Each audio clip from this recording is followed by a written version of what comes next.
Hey guys, we are starting our new video series which is called Try It Yourself, in which we will try to give you some of the previous year questions.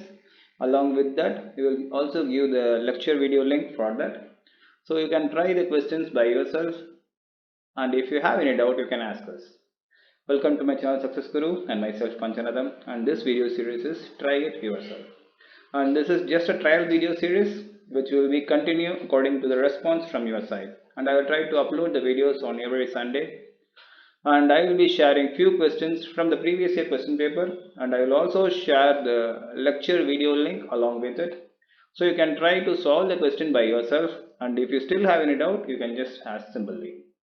So as we are starting it for the first time, I will be solving one question for you which is from the JAM 2019 question paper. And the question is that the throw and heave of a bed offsetted by a normal fault are 100 meter and 200 meter respectively. The dip of the fault plane is dash degrees, and the answer should be in rounded off to one decimal place. So this is the question they are asked, in which they are given the throw value as well as the heave value, and they are asked for the dip amount, that is for the fault plane. So if you know the relation between the throw, heave and dip of the fault, you can just simply solve this question. For you, this is as I'm just starting this video series, I will try to solve this for you.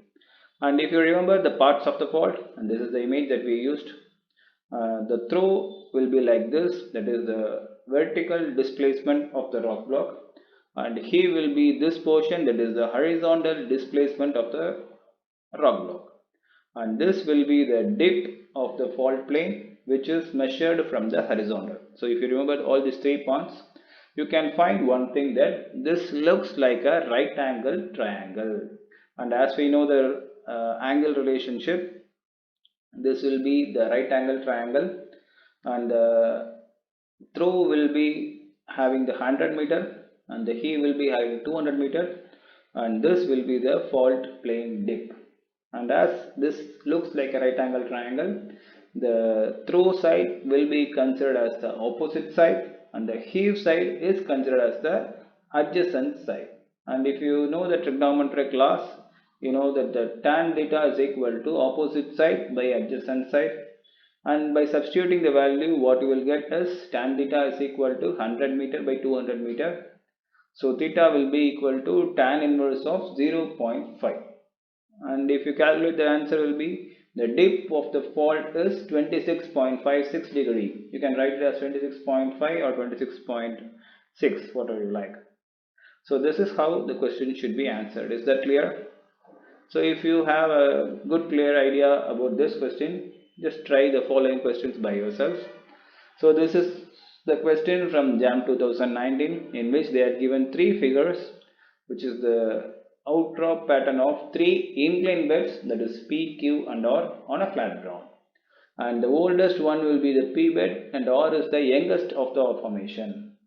And we have to find out the correct option for the three images, in which they are given the four options.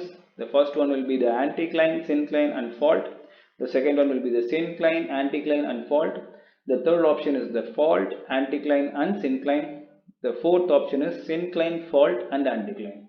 And there is also a video lecture which we have already made, the pattern of reason for the repetition of outcrop and the pattern along with it. So I have given the link for this video in the description. Just try the video and try to answer this question.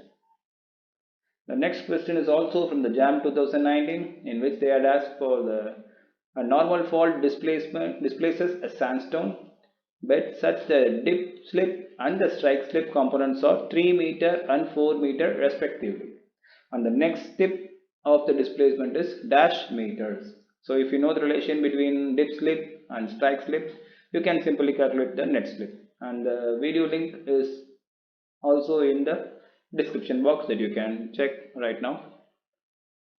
And the next question is also from the same question paper, that is the horst and graben structures are typically formed by. So this is a MCQ question, that is multi choice question.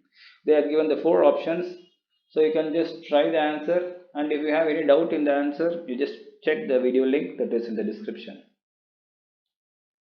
And the last question is MCQ once again, that is also from 2019, in which the which of the following is associated with the divergent plate boundary. So this is the question, and they are given the four options. You have to find out the right option.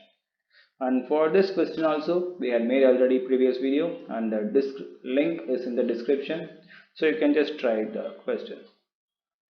So this video will be appearing on every Sunday, and that is also according to your response for this video.